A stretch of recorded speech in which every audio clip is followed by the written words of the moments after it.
friends, and welcome to Hidden Behind the Music Stand. I'm your host, Patty Ryan, and with me is Emily Tsai, who is the Oboist of Windsync and Patagonia Winds. She is also adjunct faculty at St. Mary's College, the Holton Arms School, and Northwestern Visual and Performing Arts High School, and freelances in the DC area, performing with orchestras like Washington National Opera, Maryland Lyric Opera, and Amadeus Orchestra, among others. And we'll be talking about her travels around the world. Welcome, Emily. Thank you so much for joining me today. Thanks for having me. Excited to be here.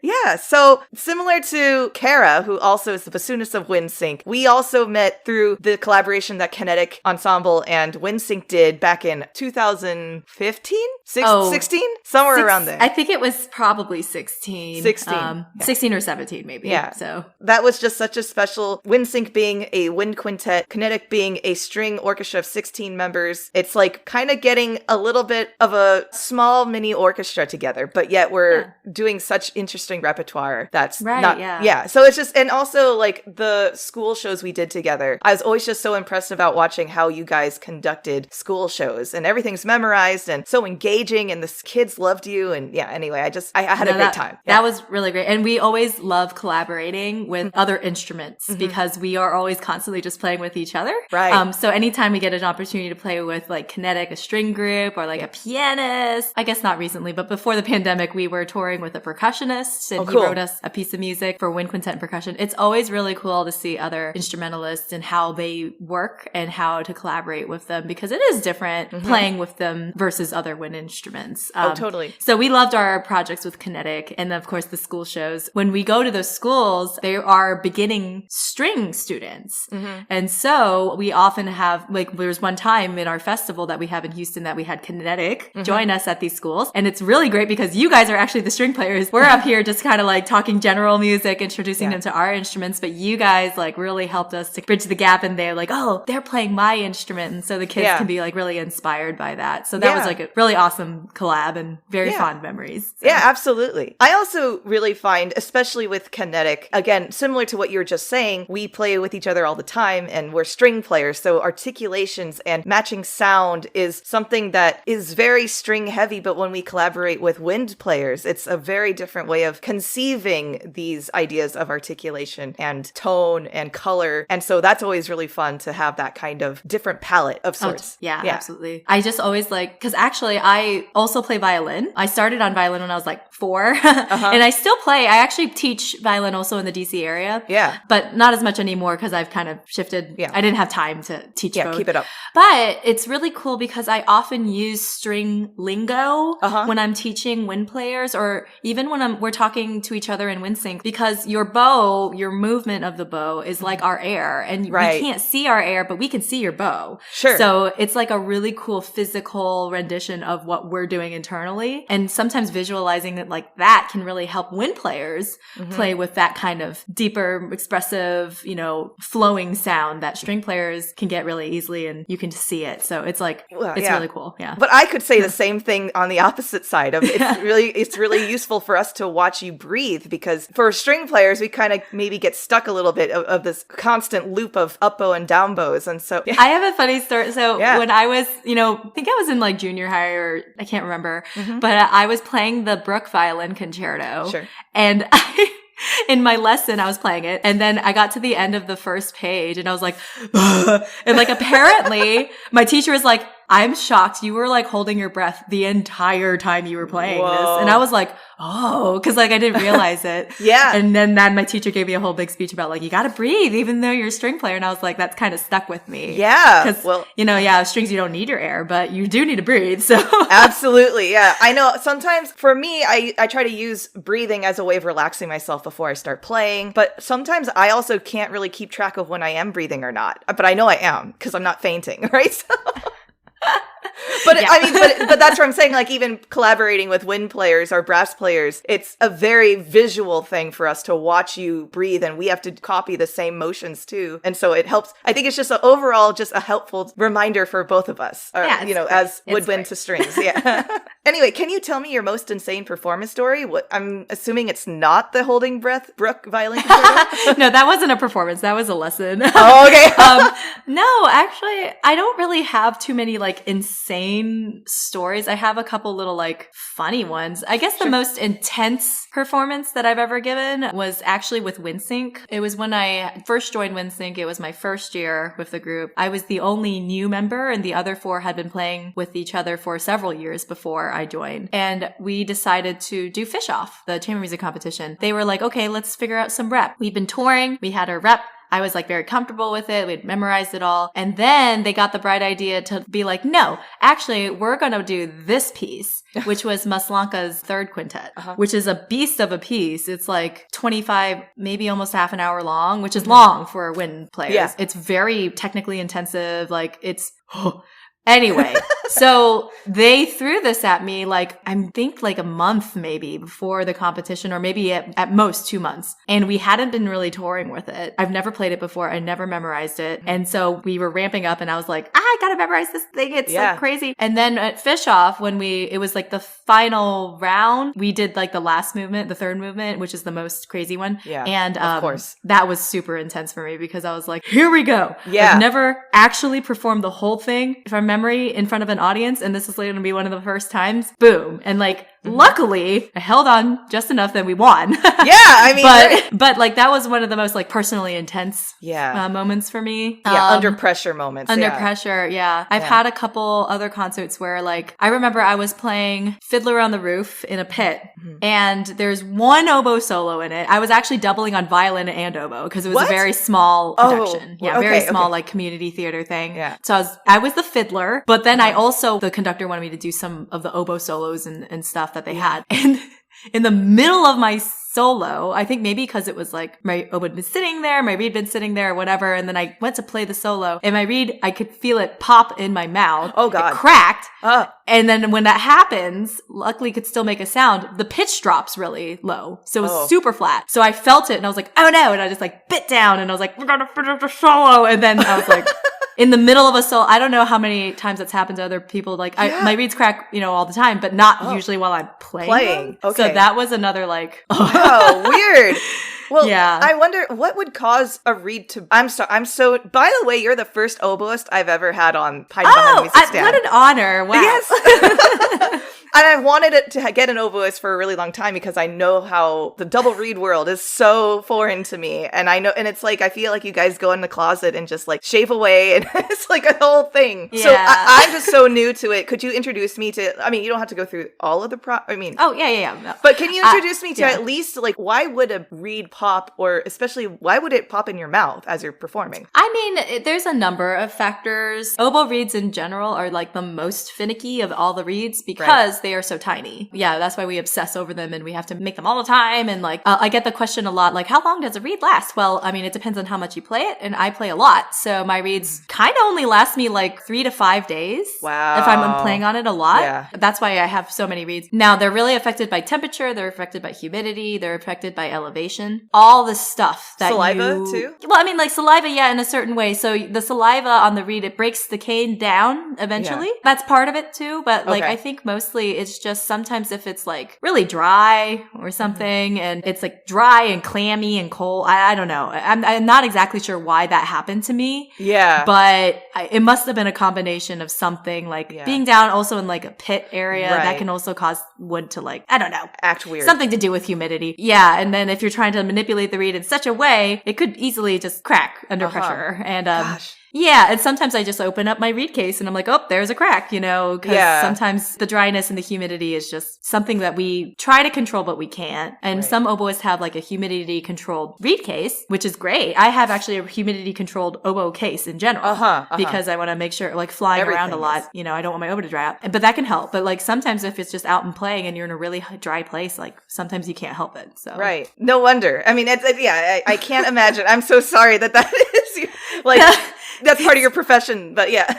No, it's fine. It's our cross to bear. Like, I will say when I started on the oboe, I was in middle school band, of course. I played violin, and then my school didn't have an orchestra. They only had a band. And my band teacher, we didn't have an oboist in the school. He kind of tricked me into playing the oboe because he didn't actually tell me all the things like, you're going to have to make your own reeds. The oboe is considered one of the hardest instruments to play. Right. Like, he didn't say any of this stuff. Yeah. He was just like, oh, you can make a sound on the reed? Here, you're going to play this, Right, of course.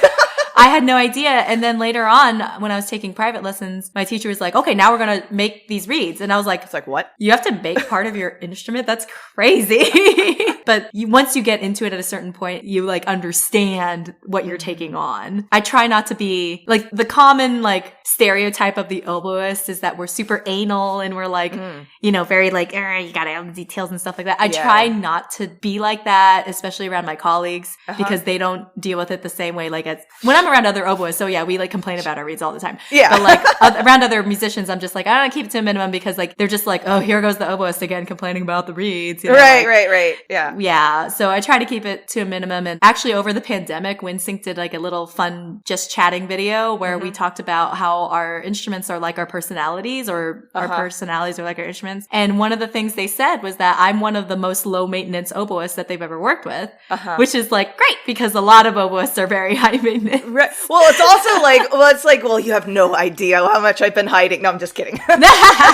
Well, occasionally I bring it out because I guess another crazy performance story is that sometimes we play in these high elevation places. Like we were in Ruidoso, New Mexico, which is like a ski town. We were in Reno, Nevada, which is like, I think it's 5,000 or 6,000 or something. Yeah. And like other really high places, Santa Fe, those are really intense, insane performance stories for me because I'm just like, and that's the time whenever my colleagues are seeing me sweat about my reeds. Yeah. And like, I try to make new reeds when I go to the places like that, like while I'm there, but sometimes you don't have time. And then you just have to be like, well, you got to play, you know, like whatever you have, you know, the show must go on. Right. And, exactly. Gosh. Yeah. How long does it take to make a reed on average? From start to finish, it's a multi-day process. But if you're just talking about like tying and scraping a reed, I can do that actually pretty quickly because I've been doing it for so long. I don't like to because if you take more time in scraping it, generally the reeds actually kind of last a little longer. And rather than if you just like scrape everything off. There are oboists who do that though because they want a fresh reed for every concert that they play. And that's like fantastic. I didn't realize But if I had to, I could make a reed from tying to scraping in like 15, 20 minutes. Oh, okay. Like if I had to, but I really don't. That's express. Do that. Like, that's like if I'm desperate and I'm like, I have no reeds and I gotta play it, bam. Like, I can, you know, whip out a reed. But generally I do it over several days. Okay. Yeah. My heart goes out to you guys. I can't complain about the expense of my C string when I don't have to make a string. So I don't know, but every instrument has their challenges. But that's fair. It's just funny because I feel like I'm that old apprentice, like carpentry, like the old arts, like blacksmithing, like the things that people don't do anymore. It's like I feel like I'm still part of that tradition, like making my own reeds, you know? Yeah, totally. The artisan. No, but the thing is, like, there's no way to because of the fragility of the cane itself, there's no way to make a manufactured oboe reed that's going to sound like the sound that you want, right? That's at the standard. Now they are actually coming out with plastic reeds. So clarinetists and bassoonists actually have quite good plastic reeds. Okay. And I'm so jealous because there is a plastic oboe reed. And right now it's, not to go into too much nerdy detail, but it's a short scrape reed. It's a European style short scrape reed. And I play on an American long scrape reed. Okay. And there was American long scrape reed in the works of being produced, but it's kind of been put on hold, I guess. I'm waiting for the day when that comes out because I have no shame. Like I will take that plastic reed because if I'm up in like 7,000 feet elevation, like bam, plastic reed. And then I don't have to worry about it. You know, and other oboists are like, oh, no, I have to make my own reed. I'm just like, nah, I'm just, give me the plastic one. Like, I'm waiting. I'm waiting. Okay, I have to ask now because I'm curious. What's the difference between a short scrape and a long scrape? Oh, yeah. So, I mean, it's literally, like, so if you look at a short scrape reed, it's only scraped like halfway down and like the bottom half of the cane still has like bark on it. Gotcha. It's also wrapped slightly differently. They sometimes have wires on it. They're wrapped in like this like plastic wrap kind of thing to keep it from leaking, that kind of stuff. Okay. American scrape reed, you can see it's basically scraped all the way almost to the thread. Like there's a tiny bit of bark down there. Yeah, that's what I'm used to seeing. And that's why we call it the long scrape because it's the long. What's the difference in tone or in? So actually, I think that the oboe in particular is the most different and unique sounding instrument from country to country or from region to region. I mean, everybody like the violinist, you know, is like, oh, that's a Russian violinist or oh, that's a blah, blah, blah, you know. Yeah. Yes, but to the general public, it's harder to tell tell. On an oboist, like you can really tell the difference, even to an untrained ear. And a lot of it is because of the reeds. So European reeds, I mean, like I've never really played on, I played on like a couple of them. I can't really, I mean, I bet if I worked at it, I could probably, it's just not your comfort. Figure it out. But you have to have a different kind of embouchure for it. And like for instance, I love German oboe playing and Austrian oboe playing. Like that is just so beautiful. They have Austrian oboe players. They often have like Viennese oboes, which is like a slightly different oboe even. Oh, okay. So like they have a very unique sound, and French oboe players, British oboe players, like they have maybe like a lighter sound. The American sound is considered to be pretty deep and dark, like very loud. And to me, sometimes too much. So I like a little bit more like life in my sound, and like being able to be flexible and like do all sorts of colors and stuff. And American oboes are awesome, of course, but like sometimes I feel like it can be too heavy. Okay. Whereas European oboe players, depending on the region, they can be very, very light and very bright sounding. Yeah. And a lot of American oboists are like, ooh, that sounds so nasally, you know, like, but to me, I'm just like, oh, that's so exciting because they're doing all the stuff that you can't do necessarily. The range of colors that they can produce is awesome to me. So like, I've actually been told that I sound a little bit more like a German player, which to me is a big compliment. That is a compliment, but like, I think, but like, it's because probably I don't have the darkest, deepest sound, and I like to have that like range. I guess. You've aspired for that. I could pick your brain about being an oboist for days, and I'm trying to like, maybe later I'll like not resist that. No. But I'm sure there's like a whole lineage of why certain regions with oboe playing have certain acoustical goals in mind, or the lineage, because I mean clearly Eurocentric things are going to have more history behind the reasons absolutely. for. And I mean like versus American. So like the father of American playing is of course Tabuteau. He came over, he was playing in the Philadelphia Orchestra. But so he's kind of like the guy that created this American sound. And he's European, but I think he had like a different aesthetic, and like coming over to the States and stuff, he was the one that really shaped it. So you can trace all the American oboists back to this one guy, Tabuteau. And then in Europe, of course, there's so many of those types of people because they have such a longer history with this instrument. So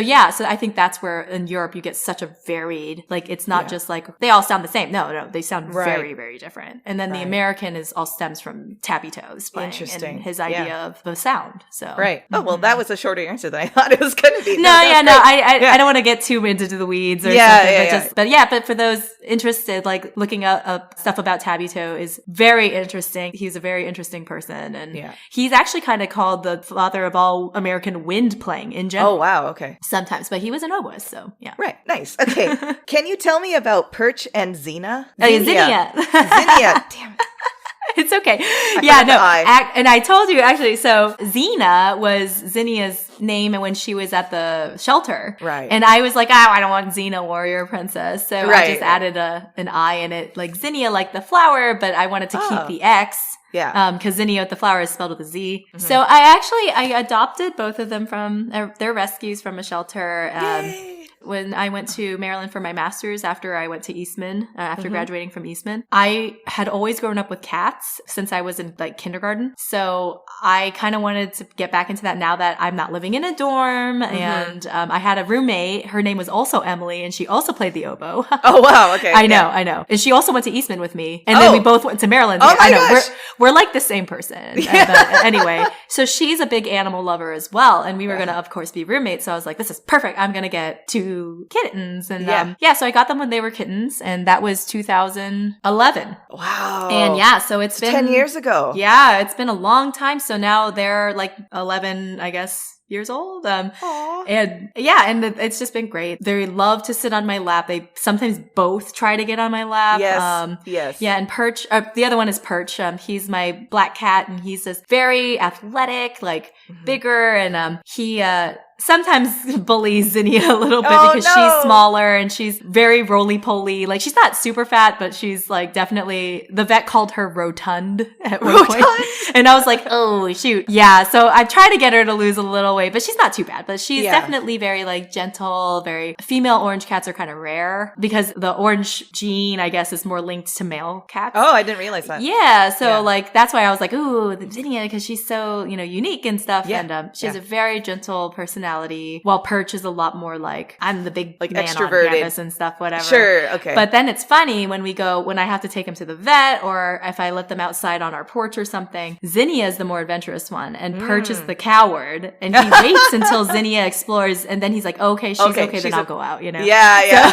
So it's so funny. He like talks a big talk, but then he's actually a scared cat. Yeah, that's really funny. Yeah. Aww. Yeah, they've been with me since then. And then actually when I met my now husband, when we first started dating, he saw that I had 2 cats. He's slightly allergic to cats actually. But he actually thought one of the cats was my roommate. So he's like, oh, I can deal with one. I can deal with one. Right. And then later on I was like, no, they're both mine. And he was like, oh no.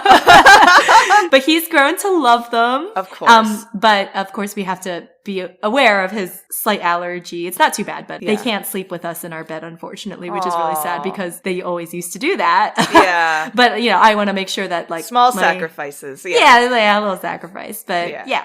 Aw, well, please give them little pets for me. I will. Yeah. Yes. All right. Are you ready for some Spitfire questions? Yeah, let's do it. Okay. Mahler or Bruckner? Mahler. Debussy or Ravel? Debussy. He's my favorite. Oh, okay. Mm-hmm. Nice. Cats or dogs? Cats! What if you said dogs, though? I mean, I love dogs, but I travel a lot, so I've actually kind of wanted a dog, but my husband, again, is like, I'm the one who's going to take care of it because you're gone all the time, and I'm like, that's fair, so I will wait on that. Yeah, gotcha. Appetizer or dessert? Appetizer. Sparkling or still water? Sparkling with lime or lemon. Yes, I'm on that train too. I like that. Yeah.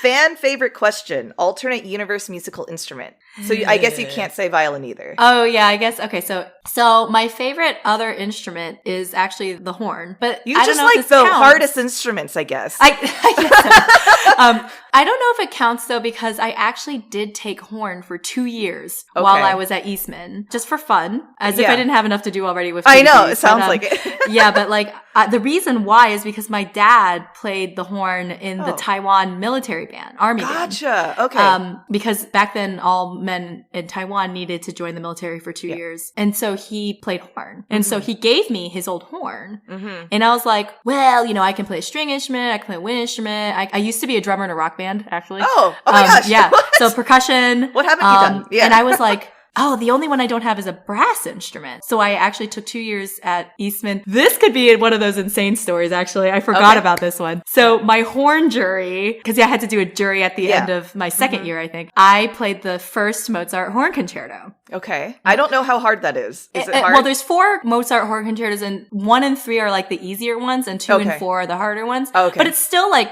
challenging. I mean, that's an accomplishment. Yeah. Like, and so I was like very proud of myself. My horn jury, unfortunately, was the day after my senior recital. And in my senior recital, you know, like, of course, I'm like, you know, practicing so much. I was also organizing a lot. I put together a 40-piece orchestra to play with me on my senior recital. But I also, for an encore on my senior recital, played violin, and Richard Kilmer, my teacher, played cello. And another oboist, Trevor Mowry, played the piano. So we were called the secondary trio because these are all our secondary instruments. And we played the first movement of the Mendelssohn D minor piano trio. Oh, wow. For an encore. Crap. Yeah. And it was hilarious because Mr. Kilmer, this is a long story, but it was hilarious because Mr. Kilmer, like, because we tune with our embouchure, obviously, when we're playing the oboe, but on the cello, you don't. But he was still, when he was out of tune, he was still trying to move his embouchure around. He was like, ooh. Oh, that's so funny. It was so funny. And if anybody's at Eastman and Sibley Library, it's in there. It's recorded. So you can go listen to him play cello. But anyway, so my horn jury was the next day, and I had asked Trevor to play the piano for me, to accompany me. But he had been practicing the Mendelssohn because it's a very difficult piano part. And so he didn't really look at the Mozart. So when I went in for my jury, I was like, I'm already like, oh boy, I'm tired, but I'm going to do it. It's going to be fine. And Trevor just bombed the... Oh no! He dropped everything except like the bass line, I guess. So he was just like, like with one hand. And I just cracked up. And like, as any brass player knows, like if you're laughing, you're going to crack like every note that you're playing. So like the second movement of the Mozart, I was literally like, fwa, fwa, fwa, fwa. Like every note was cracked because I was trying to not to laugh. Not laugh, but you're laughing. And then like at the end, we like bowed, and then I went off stage, and then once the door closed, like Trevor and I just cracked up. I mean, how was the jury not laughing at you at the same time? I don't know, but it was like grad students teaching us. And actually, my parents were still in town, so they were like peeking in through, they weren't in the room, but they were peeking in through the window in the back. Yeah. And they were laughing so hard. Like I saw them shrink down and disappear below the window thing. Yeah. So because they didn't want to like distract me from laughing. And then I went up to my horn teacher and I was like, I'm so sorry. That was really bad. And she was like, you know what? You were not the worst one. What? Oh and I was like, woo! Like, and she still gave me an A. Oh, good. A for, yes, exactly. Well, that's oh my gosh, that's such a funny story. It's a funny, okay, so, but back to like the alternate, if I had to choose another instrument, I think I actually might play like guitar or something because, again, I was a drummer in a rock band for when I was in high school. It was super fun, like, and I also sang. Yeah. But I never actually, I tried a little guitar. I think I might actually be good at it if I tried because I played violin. Yeah. But it's just kind of cool because it's a chordal instrument. Like I play all, solo instruments. Like you only play one note at a time. And if you play two multiphonic, it doesn't sound great. But like piano and guitar, you can like do a whole song by yourself and it sounds great, Yeah. And fuller, I guess I should say. So like guitar or piano would be great. I mean, I can play a little piano, but that would be my alternate reality. Okay. Yeah. I guess. I mean, and also that makes a lot of sense. And also it's such a versatile instrument and so pretty. Like, I mean. Oh yeah. It's so pretty. Yeah. And like I used to play in an oboe guitar duo and like, I enjoyed the aesthetic, and when you get a really good guitarist, it's amazing what they can do. Like my favorite Pixar movie is Coco. Oh yeah. And partially it's because the guitar like music is just so cool and the way they animated it is so accurate and like, it's just, I just love that kind of music. That's a good choice. So, yeah, absolutely. Yeah. Okay. Early bird or night owl? Night owl. Pandemic guilty pleasure? It doesn't have to be so guilty, but I mean, we shouldn't feel guilty about things that we did during the pandemic. There are two things that come to mind. Okay. Number one, and this is more my husband's, I guess it's not guilty. Everybody did this, but of course you drink more alcohol than the pandemic. Yeah. But he went overboard. Like he got, I don't even know how much money we spent on it, but we have a huge cabinet and we filled it with like liquor. Oh, and then he wanted to get more. So we put in 3 floating shelves, filled those. And then we wanted more. So we got a bar cart, a huge bar cart. And then we filled that. And it is, he got really into mixology and he's actually very good at it now. Yeah. So I guess that was like, I mean, yeah, that's fun. We basically drank every night, which is probably not a good thing for our health. Yeah. But that was really one of the things. The other thing for me is I like competition cooking shows. Yes. Okay. So I actually started back in season 1 of Chopped on Food Network. Yeah. And I watched all the way up. I think now I'm in like season 37 or 38 or something. Yeah, I literally watched every single episode of Chopped. Oh my gosh. That's a mountain I want to climb too. That sounds like so much fun. Those episodes are only like 20, Oh no, they're like 40 something. Really? 40. Yeah, they're longer, but it's so fun. I mean, like I wanted to do like at home Chopped like competition just like with some friends and be like, let's just do it, like get the basket ingredients. Yes. I'm not really a good cook by any means, but like I just kind of enjoy that and I love eating food. Like one of the things that every time I travel, I just base a lot of my vacation plans around food. Yeah. So now actually, and this is like post-pandemic, quote unquote, I mean, we're kind of still in it, but I've been now watching Top Chef from season 1. Oh, okay. And, so it's like okay, gotcha. Yeah. So I'm just kind of like, that's my little guilty pleasure, I guess. Yeah, no, totally.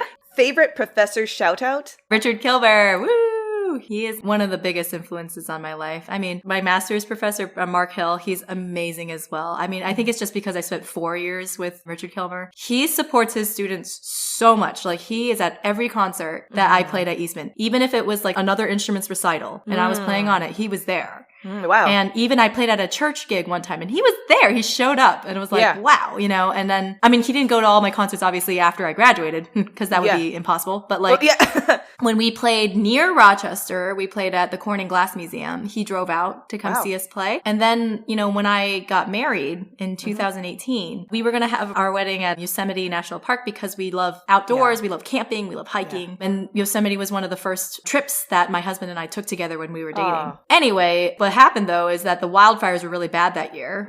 And so they actually shut the park down 3 days before my wedding. Yes. So we had to redo everything in 3 days. Oh my God. And I had several guests actually say, we can't make it because our flights are going into this other airport that's closer to Yosemite and they didn't want to switch it to San Francisco now. And so we actually had some guests cancel on us, which was sad. But Mr. Kilmer, like he called me right when I sent out the email. I swear it was like 10 minutes after I sent out the email. He called me and he was like, I already changed my flight. I already changed my rental car. I'm going to be there no matter what. Like, you can count on me. God. And I was like, and in the midst of me just be like breaking down and pulling my hair out, like that was like so nice to hear, because I had been out of his studio for quite a few years, but he's still there for me, you know? Yeah. And he's been there professionally for me. He's been there personally for me. And like, you know, I couldn't ask for a better mentor. Yeah. Oh, so, and he's I think he's celebrating his 40th year of teaching. Wow. Yeah. If any oboists listening to this, if you get a chance, even just to take a lesson with him, it's so worth it. One last thing is, like, when I was auditioning when I was in high school, I went to take a lesson with him before my audition, and I got caught in a snowstorm driving from Indiana to Rochester. Wow. And I was going to be very, very half a day late because I was stuck on the highway for 12 hours in the snow. And I called him and he was like, don't worry, I'm going to keep the school open until midnight if I have to, you know, like, get some rest. You just do whatever. I was this no-name kid from Indiana, you know, and he was like, don't worry, we're going to do it. And then we had like a 2-hour lesson, even though I only paid him for one, you know?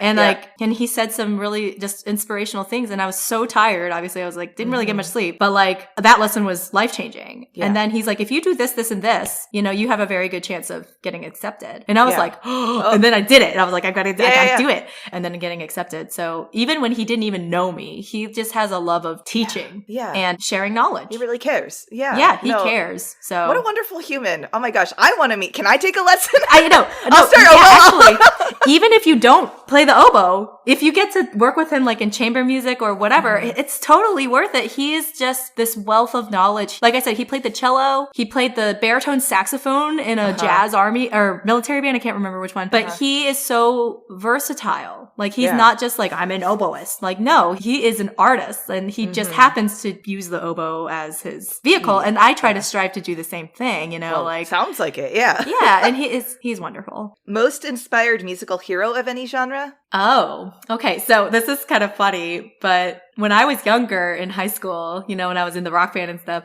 I actually tried to make myself like pretty emo goth. Yes, I was there with you. I was there. So like, I know, and when people meet me now, they're like, oh, really? But anyway, one of my biggest inspirations was actually Amy Lee from Evanescence. Oh, okay. Yeah. And she, like, I just loved her voice, and I liked how she was so dark, and like she wasn't trying to be like, I don't know, like a lot of other like women pop artists and stuff like that, they try to like, I don't really particularly like how they sing because they try to manipulate their voice into making it sound like sexy or whatever. But Amy's voice just like, boom, it's like powerful. And like, I was so inspired by her. Like when I was in the rock band, I actually wrote music for my rock band, and it was a lot heavily inspired by her. And I'm not so goth or whatever anymore. Right. But like, just like her, this is what I'm going to do. I'm that's raw. A rockin' woman singer, and I don't have to be like this cutesy whatever. I can be just as like hardcore as any dude out there, and like change the world with my music. It's pretty cool. So most transformative performance experience? When I was in Germany for a festival, the Moritzburg Festival. It's kind of a small one. Chamber music, but also they do orchestra stuff.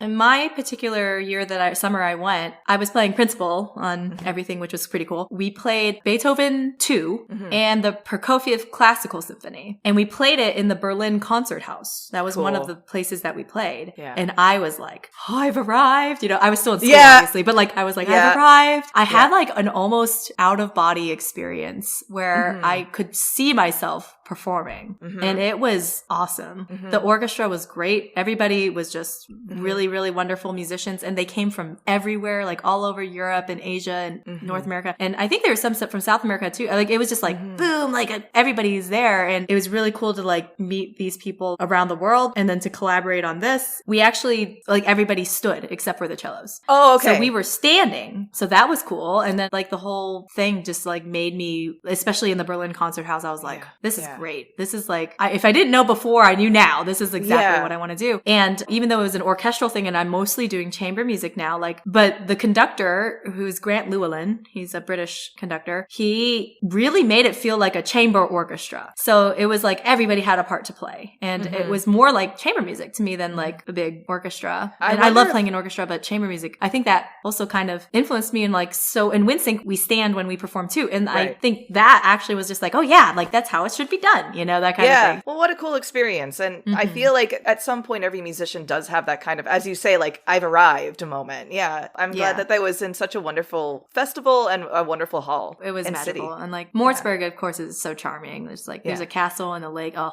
yeah. Beautiful. I mean, what can you, Desert island piece of any genre? One of my favorite pieces of music, period, is La Mer by Debussy. I don't know if I would take that on a desert island because I'd be surrounded by water and I'd be like very depressed that I couldn't get off. That's fair enough. That's like too real. Yeah. But La Mer is just like, I could listen to that, the first movement especially, over and over and over again. Actually, during the pandemic, I did an oboe choir arrangement of the first movement of La Mer. Oh, wow. Just to busy myself. Yeah, of course. So it's like a 10-part. Wow. I have oboes, English horns, and I actually got my hands on a bass oboe too. Whoa. So, and I just recorded myself over and over again, and I made this arrangement. Is it on YouTube? And it's pretty fun. I now have a version of it with bassoons because, who has 2 bass oboes? Anyway. Is this somewhere on YouTube or can we? Yeah, it's on my YouTube channel, Oboe Friend. Okay. Nice. Yes. And again, if people want the music, like, they can email me. I mean, I don't know how many opportunities there is to play an oboe choir piece, but it's out there. But that maybe not on a desert island because maybe that would make me sad. Can it be an album? Sure. The Linkin Park Meteora album. Yes! Oh my gosh, so amazing! I loved that album so much. I think I played it so much that I actually like wore it down. Yeah. That was like another big influence on me. I love Linkin Park. Yeah. No, that puts me right back to, oh my gosh. I feel like we were like the same person. Oh my gosh, yes. Awesome. Well, you finished the Spitfire questions. Congratulations. Oh, great. Isn't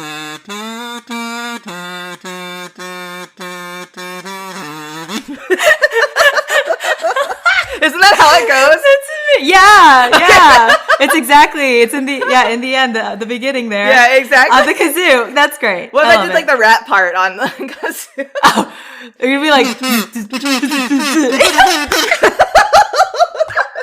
Oh, that's the best. I love it. I love it. Oh, too silly. Oh, wow. No, never too silly.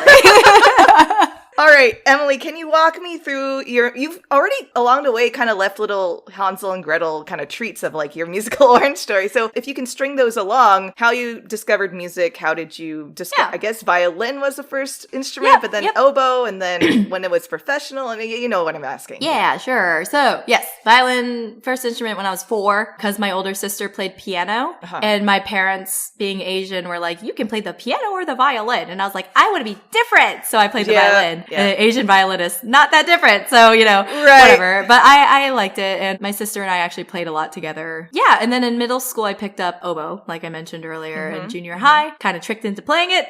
Right. But then I kept up both instruments. And actually, there was a very pivotal moment when I was in 8th grade where I actually got into a little bit of a accident. So like, this is a bad idea, but I was playing blindfolded kickball, which is you're partnered up and one person's blindfolded and your partner has to tell you where to go. So anyway, I was the blindfolded one and my partner was getting like super excited. And so they weren't telling me clear directions. Right. Like they're like, go this way. And I was like, I can't what see does you. This mean? Yeah. Yeah. So like it ended up hitting heads with this like really big guy and it knocked me off my feet. Yeah. And I'm not sure if it counts as like a concussion because I didn't like black out or anything, but I was definitely knocked off my feet. And I went back to school the next day and halfway through the day, the room just started spinning and I actually couldn't see straight anymore. So the school called my mom and picked me up and then I just like slept, obviously, because I had a headache and everything. When I woke up, my vision was blurry and there was,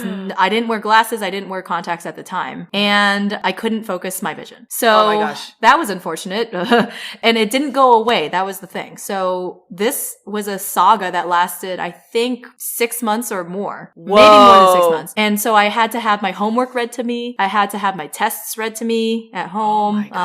I actually couldn't play oboe because I would get really bad migraines from the back pressure of playing oboe. So I actually had to stop playing oboe for several months, but I kept playing violin, but I couldn't read the music. So my violin teacher was wonderful. Her name's Margaret Jones. She was like, don't worry, we can still learn. We can still make music. She taught me the first movement of the Mendelssohn Violin Concerto all by ear. Whoa. The thing is, from not reading the music started to make a lot more sense. Like you could, just by listening how you're supposed to inhale music is through your ears and not reading it. Because sometimes when you read it, you're like, oh, there's a measure line. Exactly. And so I'm going to like do a little hiccup here that you don't mean to or whatever. Right. You know, I have to do this accent. And no, like when you're just listening to it, you can really just be like, oh, I want to stress this because the music calls for it. You know, that kind of thing. And that experience of learning music without seeing it got me to start being like, wow, maybe I want to do music as a career. I got my vision back, which is fantastic. So actually, my violin teacher, again, her dad is a retired osteopath doctor, which means it's like a bone doctor. Anyway, he referred me to a colleague of his who was still practicing. And what they did is they like put their hands like almost like a massage on my neck and my back and stuff like that. And they slowly, I don't know how they do this, but they manipulate the bones to go back into where they're supposed to be. Because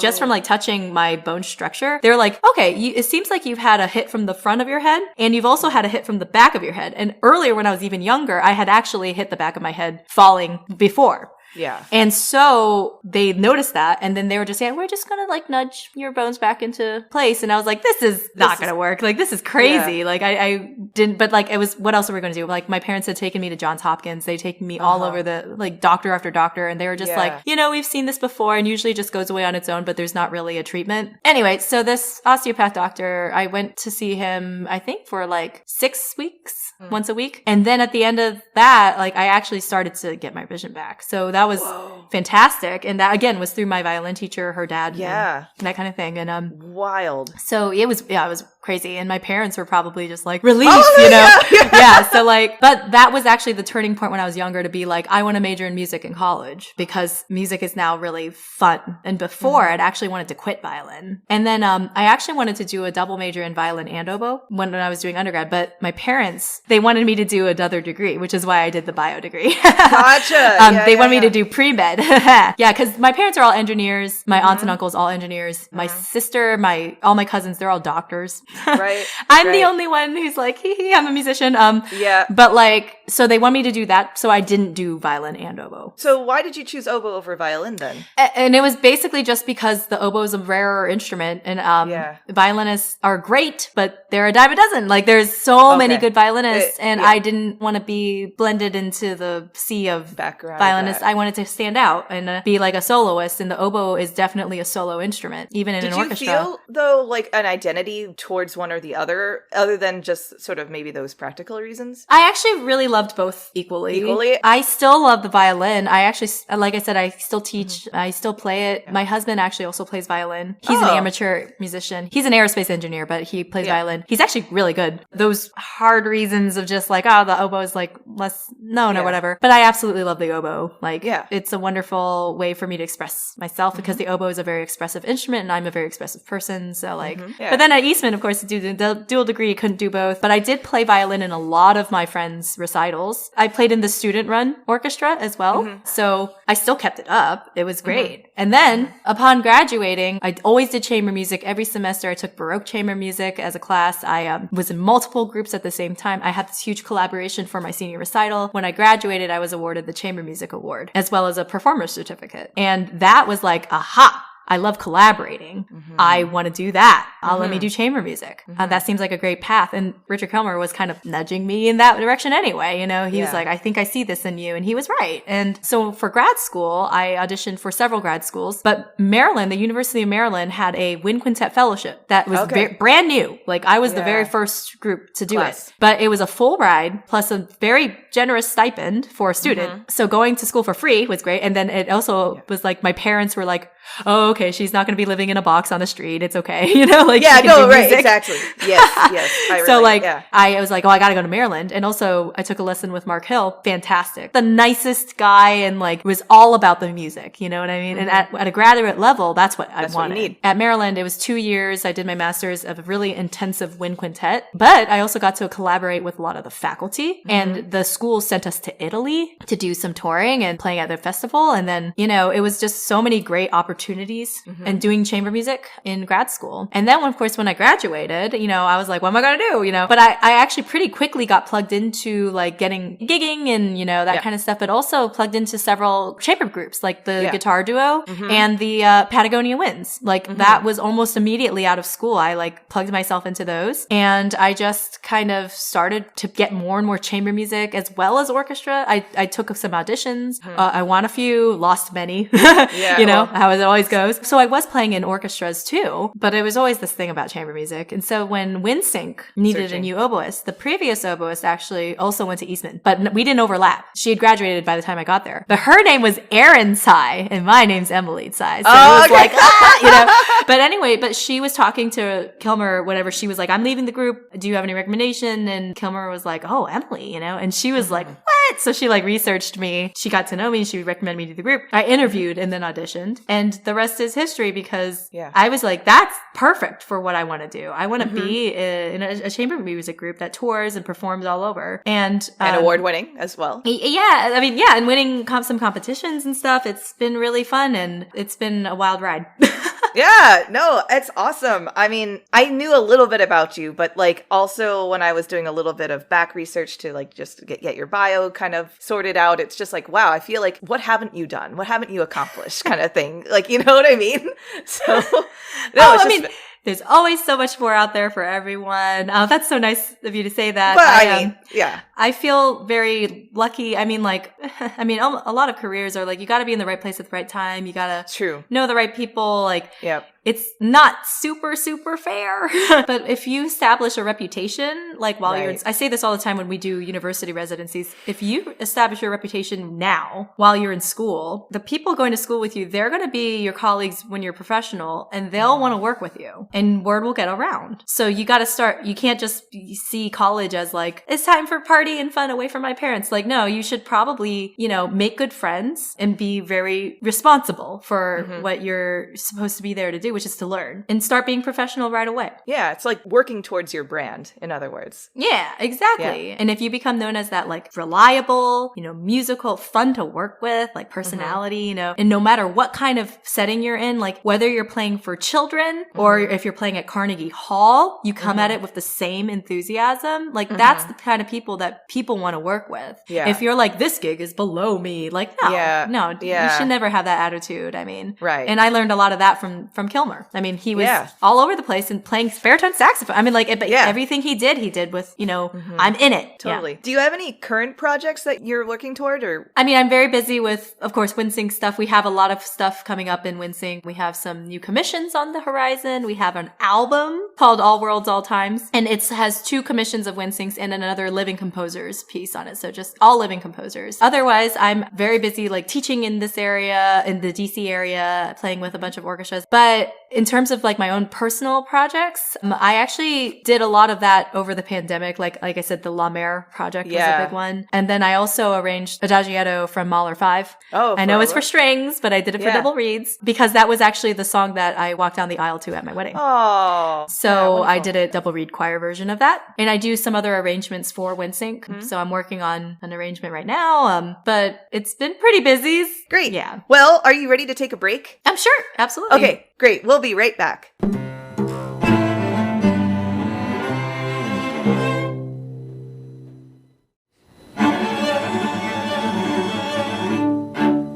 Welcome back from the break. So, you were telling me that you have a very impressive passport. Slash, if there was one for the United States, I don't know how to, we don't have like a card that we take around. Yeah. This is very cliche, but I love to travel. It's like I'm on a dating app. But I love to travel. I was born in Pennsylvania, moved to Indiana, moved to China for a couple of years, and then moved back to Indiana, and then went to New York for my school, then Maryland, now I'm in DC. So even just growing up, I moved a lot. I moved internationally, and my parents, they're both from Taiwan. So we went back to Taiwan a lot to see family.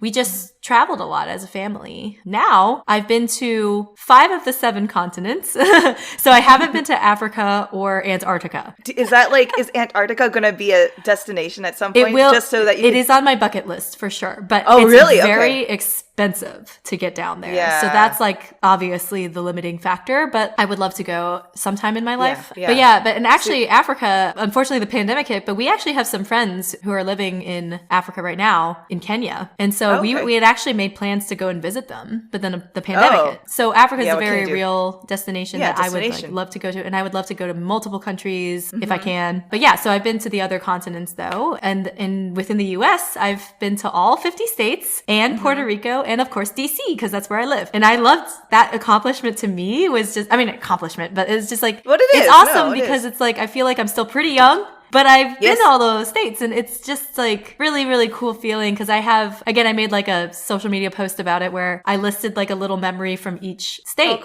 that I went to. Mm-hmm. And actually for my honeymoon, my husband planned a trip for us in South America. So we went to Chile and Argentina. And so we were actually in the southernmost town besides Antarctica.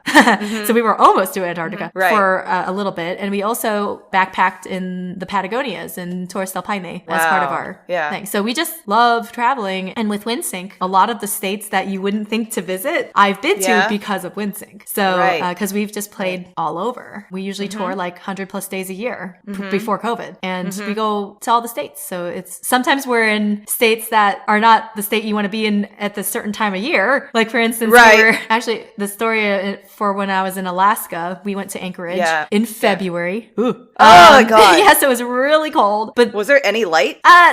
The days were very short, but there was some light. It was actually the weekend of Rendezvous or Ferrandi, which is, if you've heard of the Iditarod, it's like the really long dog sled race. Gotcha. The Rendezvous is the shorter ones. So that we were there for that, and we actually saw like the dog sled teams, and they were so cute, and they were in the little booties. But no, that's actually my husband surprised me and flew out to Anchorage and coordinated with the other guys in Windsync to surprise me and propose. So that was like, it was great, and it was it was such a sweet, like he's very thoughtful and like I was not expecting it at all. Like and but he wanted to do it outside, but since it was February, it was too cold. Absolutely. I would not. I live in Minnesota. I would not. That's pretty cold. Yeah. So so sometimes we go to the places not the ideal time of year, but you know, it's still great. So I think that traveling has always been going to be a passion of mine. I'm lucky enough to be able to do it. I know some people aren't lucky enough to be in a situation where they can travel, but if you can, it's just really great. Like growing up in Indiana, especially when I was there, I grew up in Indianapolis for part of my childhood, but a lot of the kids at my school had never been out of the state, let alone the country. And I just feel like it's too bad because I was living in China for a few years and stuff. You really get a global sense of the world from a young age. And I think that really opens up people's minds and to see the different cultures, to see the different like ways of thinking and stuff. And like, I think that if people were willing to travel to other places and other cultures and experience them, we would understand each other a lot better and be a lot more open-minded about a lot of things. And so it's just a wonderful opportunity that I have. I wish upon other people. I know it's not always possible. Yeah, absolutely agree. I also love traveling too. I did a lot of camping when I was a kid. I also have relatives in Taiwan, so I went there when I was like 5. So, but those are some of my awesome. Yeah, Taipei? like my first little memories. Yeah, and I can't remember. I mean, again, I was so small, but around the area. But there's really something about widening your global perspective and how that really transcends further than just the literal going from destination A to B. I guess I'm sort of curious from your perspective, either if you want to answer this from visiting all 50 states. I haven't gotten that. I'm close, but I haven't gotten there completely yet. I know. I have some of the southern states I haven't. I was going to say, which ones? Yeah. I did just tick off Kentucky recently, though. I've been there, but there's a lot of like the southern states I haven't really quite visited yet, in like Maine or something. Maine was my last one. Oh, really? Okay. We actually took a trip up last August. My husband, we just drove up the coast and we went to Maine. And that was my last one. Yeah. And that was just because you're like, I need to get this one. I literally had one left. I had one left, and he was like, well, let's go. And I was like, wow. Awesome. And so like, we went to Acadia. We went to Baxter State Park, which is like very much wilderness. We ate a lot of lobster. Yeah, I'm sure you did. Oh my gosh, it's so fun. What I did too. So going back to my question is, along the way, did you have any kind of epiphanies or profound realizations? Or if my question's not worded well, but you know the intent. Oh, no, right? yeah, totally. Yeah, I think like I've done a lot of nature stuff, and going to a lot of national parks has been amazing. And you're just like, to me, I'm just like, we gotta save this. Like we can't keep going on as a society, like not paying any regard to nature. We come from nature. We'll always be a part of it. And so why don't we take care of it, you know? And I've been listening to a podcast and they talked about national parks, and they're saying that like if we take care of the national parks, it's actually better economically for the country anyway. So it's like, even if you don't care about nature, you care about your money. So like take care of the parks. Right. What's the rationale behind that? Is it just tourism or tourism, and also just simpler things like pollinators and that kind of thing. Okay. Just like the food we eat, we couldn't eat without pollinators and bees. And they need places to go, they need to be protected. And so I think a big inspiration, a big epiphanies that I've had just seeing nature, Yosemite was a big one, obviously. It's so cool. There's nothing like getting back out to nature. Like Windsync goes to the Grand Tetons pretty regularly. We were there just last winter, and just seeing the Tetons just jutting out from the ground is like fantastic and inspirational. And my biology degree actually is in ecology and evolutionary biology. So it's not really pre-med. It's actually more in the life, I guess. And I love animals. So like, and I see your cat back there. It's so cute. Yeah. But that's one thing I would say is like just going to places, seeing nature, the country. It's a beautiful country. Yeah. It's a beautiful world. Yeah. The other thing is meeting people. When in Windsync, a lot of touring ensembles, you kind of just dive bomb a place, you play your concert, and then you leave. You don't really get to meet the people. You don't really get them to the community. But Windsync is a little different in the fact that like we actually do a lot of education performances paired with our main stage performances. So we do get in the community. We go to the schools. We go into other places like retirement communities, of course. We often do receptions after, like we like to go out after our concert and talk to people. This is pre-pandemic, of course. And then oftentimes they have like little dinner parties for the donors, like that we maybe do a pop-up in or whatever. Like we are a very agile group because we don't need music stands. We don't need chairs. We can just whip out our instruments and play something at a whatever. And talking to these people across the country has been also a huge, like not epiphany, but inspiration. This is middle America. Like there was one tour that we did 30 cities in 2 months. Wow. And it was all zigzagging middle America. Yeah.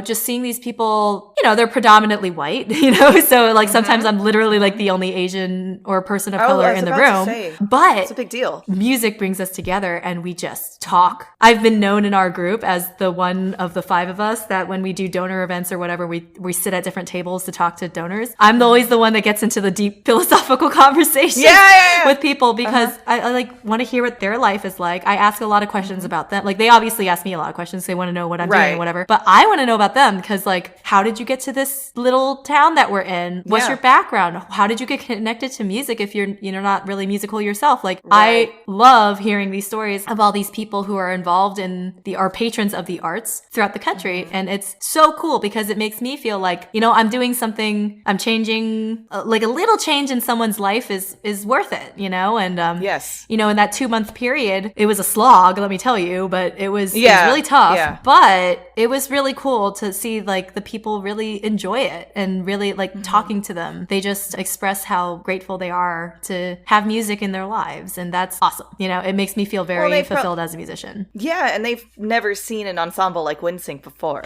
Yeah. And like oftentimes we're like the only classical music act that comes to their town for the season. And a lot of presenters, they choose us as their classical act because we're very, we choose music and program things that are very approachable. Whether you're a seasoned concert goer or like new to the classical music, we choose music that people will enjoy just like listening to it. We can also, of course, do like the very like intellectual, like art music. That's fine. But like we try to program to who we're playing for because I think that's important to do as a musician. You can't just be like, well, I want to play the Schoenberg, if you're going out to like people who don't really know classical music, they're going to be turned off by that. Or maybe they will. I don't know. But like oftentimes they turn off and like like how it's presented, you know. So you got to choose what you're going to perform for your audience to make the most impact. You know, and we've played shows where people have just like cried at the end of our shows because they're so touched by the music. And like one of our encores that we play is "You Are My Sunshine." There's a wonderful arrangement that we had a friend of the group do for us. He's a jazz pianist. His name's Chris Siemba. He did this wonderful arrangement for us, and that's sometimes our encore. And people, they start crying, they sing along with us, and it's just great to see that and see how you're touching people's lives. Absolutely. Yeah. Absolutely. I feel like that's my favorite kind of traveling too, is not just, well, I mean, maybe not always in the context of music, but even if I'm trying to visit a city for the first time, of course I want to go to all the big places to go in that city or do the thing that the city is most known for. Right. So, but I also really like just taking an afternoon and walking around, just walking the streets and seeing the people and getting a sense of character of the city. I feel like when I do that kind of traveling, which isn't so like go to this destination, then go to that destination and let's hop on this train and do this and that, it kind of slows things down to a way that you are at the same timing as the people around you. Personally, I think that's important to always kind of remember to get on that level with the people and the city. Yeah. I think one of the things that, like when my husband and I travel together, when we go to a new city, the first thing that you can look up, a lot of cities have free walking tours where you, and I know it's touristy still, but like when you walk with these people, like the tour guides, you actually ask them questions and you get in a dialogue. You know, they're just so cool to talk to. Like when we were in Buenos Aires in Argentina, the tour guide actually like went into a lot of like the politics of what was going on. You know, Argentina's had a kind of tough time, as well as of course the attractions and whatever, but you get to know the concerns of the local people if you ask questions. And so you're talking about just like taking time to walk, and if people don't want to do that necessarily, but there are like tours that you could just take a walk through the town, and then you can then go back and explore the places that seemed interesting to you. And of course like the food, you can learn that's without so much from the food of a place. Like, I get so inspired. Inspired. And like you don't want to always just go to the touristy whatever, like go into the hole in the walls and like, you know, the street food. Exactly. Like one of my fondest memories is when I was in Mexico, I was in San Miguel, I had the street corn that they have with like covered in like this mayo. Oh, it was so good. And like in China too, like some of the street food is a grilled squid and they put all these spices on it and stuff, and it's so good. And like you start talking to these people. I mean, obviously if there's a language barrier, you know, that kind of thing, but like you talk to if you can talk to like the locals and just see what's up with them, you know. Because it's not all about the touristy stuff, it's about the people, the culture, the culture around, and so I'm all about that. Like there are times on some vacations, like my husband is a planner, so he's like, we gotta do this, we gotta do this, and this, and then sometimes I'm like, let's just take a day where we don't plan anything, that we can walk around and we can improvise just see what hits us, you know, that kind of thing. And sometimes it's like, that was okay, but sometimes it can lead to really cool discoveries. Like when we were in Venice, gelato around every corner, right? And you just like eat all this gelato, and then we found this lovely little wine bar. We just happened upon it. You can get a glass of wine for €1, you know, and so we were just so we went we just that's discovered dangerous. It. Very dangerous, but like it was good wine. And we just went back there like every other day that we were in Venice because and we just found it. We didn't look it up or anything. We just found it. Right. Just by walking around. So it was so cool. Yeah. Sometimes those are those hidden gems that you were just mentioning. You mentioned that you had some travel stories that you might want to share. Yeah. So there have been some near disasters, I suppose. Oh, okay. So, but like not anything too bad, but like there was one time, actually it was when we were in Venice. It's not really a disaster. It's just kind of just like a fun little story of like sweet talking people. So like we were in Venice. I was in a festival in Austria. I was at Ames. So we had gone on a weekend trip to Venice, and then my husband was then going to go off to other places. But like I missed my train to go back to Austria, to Graz. And I was like, oh no, because I had like a rehearsal, you know, that evening. And I was like, you know. And so I basically went up to the next train conductor and I was like, I was on that last train, but I just like, could you please let me on this? He's like, well, you don't have a ticket. And I was like, I know, but like blah blah blah. And I was just like, please help me. And then he was like, okay, I'll help you. So like he let me on, and like he actually gave me my own little private cart, which is fantastic. You know? Oh wow. I was like, so many other people are gonna be in this little thing, but then no one else came, and I was like, that's so nice. But like other things, like one time, a same kind of trip actually. It's not me, but like my dad and my mom came to visit, and my dad's backpack got stolen, and his passport was in it.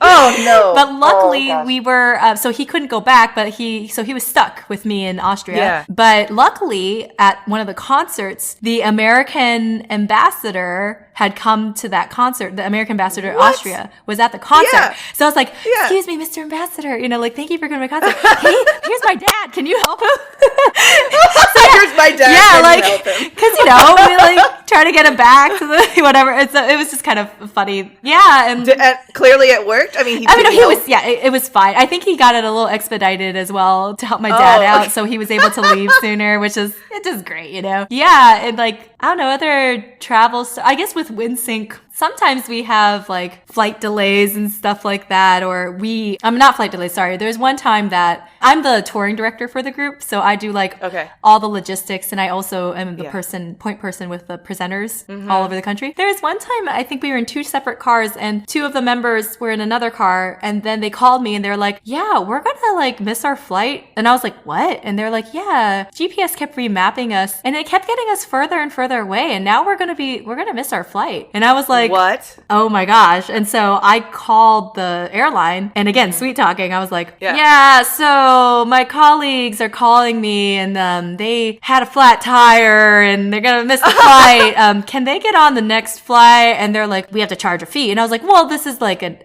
situation out of their hands. And and they're like, well, you need to show us a receipt for the tire repair. And I was like, no, it's just them. They're the 2 of them just on the side of the road. There's not going to be anybody helping them. Like, is there anything you can do to help us? It's like a desperate situation. And they were like, okay, fine. So I got them on the next flight, and it was without having to pay an extra fee. And there's been a lot of times like that, like when, airlines or rental cars like try to charge us extra. There was one time, the back window of our minivan like exploded for no reason. Not like the glass was everywhere, but it was like shattered. Yeah. And it was like a really loud pop. And we were like, what just happened? So we had to exchange it, obviously, at the next town we were going to. And the company tried to charge us for it. And I was like, excuse me, we didn't shatter this. This car was faulty. Like, we were in danger. Like, that. Right. Like, don't. And then our driver usually is our flutist, Garrett Hudson. Yeah. And I was like, I'm calling on behalf of Mr. Hudson, the blah, blah, blah, blah, blah, and stuff like that. And they're like, okay, never mind. We won't try, like, silly things like that, What's like your favorite place you've ever been? Is it hard to say? Is that No. I have my favorite city is Vienna for sure, because of the history, of course, and and it's so funny. I always tell like my non-musician friends, they're like, "Oh, you're going to all these places. Like, what are you going to do there?" And I'm like, "Well, I'm going to visit this graveyard and this graveyard, because I've seen all the composers." And they're like, what? Like, very strange. Yeah. But no, there's so much classical music history in Vienna. There's music, like classical music around every corner. It's like, and then also there's a restaurant that food, right? It's called the Black Camel, but in German. I can't remember what it's called in German. Right. But that's where Beethoven used to eat, apparently. So like, I was definitely like, we got to go there. So like, I've been to Vienna now, like only twice, but I've eaten at that place both times, and it's great. Yeah. And everyone's so nice in Vienna, and everyone can speak multiple languages. So even if you don't speak German, they can speak to you, and they're so like, when you're in Paris, the French people are like, I don't want to talk to you. But like, like in Austria, like they love talking. Like one guy, like we were lost, and he like walked with us out of his way to get us to where we were going. And we were like, so thank you nice. so much. And he was just like, it's my pleasure, like it's so nice. And like my other favorite city is Hong Kong, actually. Because again, similar reasons. Like sorry, I immediately wait, what? I was like, the food. Oh, yeah. Oh, no, yeah.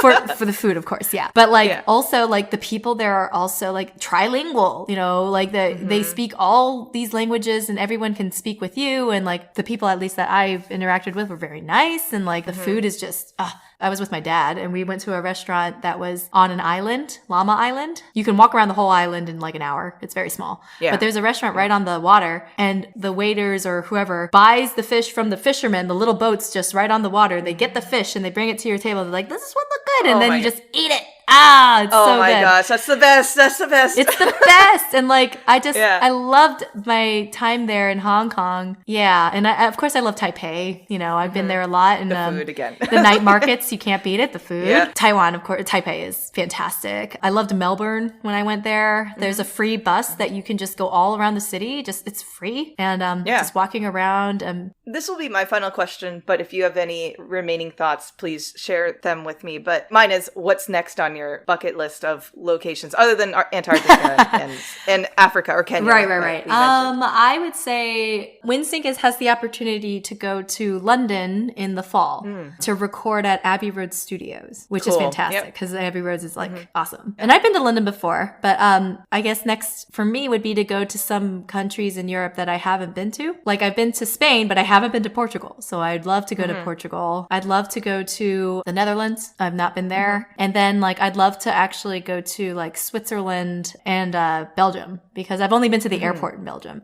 That doesn't count. No. But like, and just kind of since I'll be there, going to see some of the other countries I didn't get to see before. Sure. But in terms of like another just for fun trip, like not with business or anything, I would love to go for sure back to Taiwan to see my grandma, but also to visit some of the Asian countries I haven't visited. I haven't been to South Korea. And I've been to Japan, but only to Okinawa. I've been to Okinawa, but I haven't been to Tokyo. And I love Japanese food. Sushi is my favorite food. Not your cat, but sushi. No, I know. But I love the Japanese culture. So I'd love to actually go to the mainland Japan and to Tokyo specifically. Yeah. My husband wants to go to some of the Southeast Asian countries like Thailand or Vietnam. And I'd love to go to Singapore. I've never been to Singapore. So I actually also love to go to Bali. I did gamelan when I was at Eastman. I was in the gamelan ensemble. Cool. And that music is so cool. Like different intonation, you know? And it's like what we call out of tune, they call the music is alive because it vibrates, you know? And I just love that. And so I'd love to actually go to Bali and see a gamelan ensemble in person. Yeah. So lots of dreams. Yeah. Yeah, I mean, and keep dreaming because it will happen. I mean, now that pandemic is slowly lifting, I hope. Yeah, cross fingers. Yeah. Let's hope. Yeah. If everyone does their part, you know, be safe and, you know, get the vaccines and stuff like everything can go back to normal. It really can. So, yeah. Well, thanks for sharing some of your travel stories. And I clearly know if I need any recommendations, I can, I can ask you. Let me know. And my husband keeps meticulous logs of like all the places. He's a food person too. So he's like, we've eaten here. So like, let me know. Absolutely. Okay. Can I ask you 2 final questions? Yes. Yeah. What is one piece of advice you would tell your younger self about entering and pursuing a music career? The thing is, I feel like you've already answered this, but I don't know if you have another answer.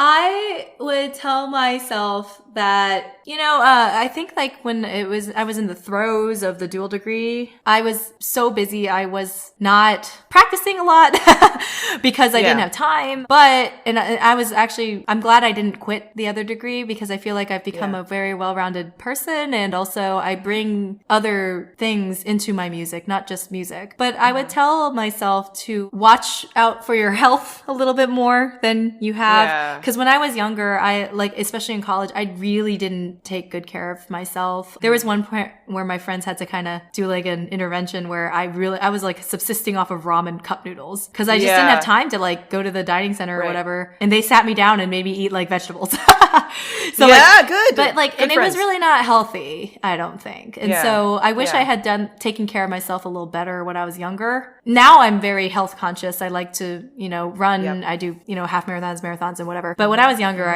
it wasn't great because I feel like if you are healthy and you take care of yourself as a person, as a human being, that's going to positively influence whatever you're trying to do, whether it's music, whether it's being a medical student. I know that like you're in high stress situations, if you can sleep, you gotta sleep. Like don't take that for granted because there were days, man, like it was a mess. But like I said, I don't regret it, but I wish I would have taken a step back and like taken care of myself. And if for those musicians out there, like when you're getting ready to perform, when you're getting ready to do something that's stressful, take an audition, make sure you get a good night's sleep, make sure you eat healthily, you drink lots of water, because sometimes people forget to do that and that can affect how you play. The adrenaline can get out of hand, but your physical health is very important. Absolutely. Yeah. Great advice. And my second question, as we enter a post-pandemic world-ish, what elements of your musical pandemic life would you want to continue and what would you want to shed? Oh, well, I definitely want to continue doing my little recording projects, like I actually found that to be pretty fun. I've been too busy to do it, but I actually really enjoyed doing that. I would like to shed being on the computer as much as I was, because I actually also, during the pandemic, I became an amateur audio engineer where Windsync actually did recordings where I made like a click plus a drone and we all recorded and layered. I was the one who put it all together. And so I learned some sound editing. I learned some video editing from myself. Out of necessity. And I'd like to keep that, but I would also like to not just be sitting at my computer for like 10 hours straight and realize, oh, I haven't gotten up. Ooh, you know? Yeah. And that's kind of what happened during the pandemic is people are sitting around and on their computers too much. So, agreed. I'd like to Sorry to keep you on. Oh, no. This is totally fine. I mean, like, but it's a good thing in that you can get more connected with people across the country. Absolutely. It's so easy now. But it's also like, get up and go outside, you know, like, absolutely. Yeah. Yeah, agreed. Are there any platforms or websites for listeners to learn more about you or any upcoming projects? Yeah, so you can, of course, visit my YouTube channel. It's OboFriend. I have a personal website. It's a OboFriend-music square site. It's a square site. So gotcha. Yeah. So, but if you look that up, I have some stuff on there. And then, of course, if you want to follow Windsync on social media, we're on Facebook, Twitter, Instagram. I'm not the social media person. So, but you can follow windsync.org. We have a lot of stuff going on there. Get the album. And our album, yes, please. Actually trying to get on the Billboard charts here if we can.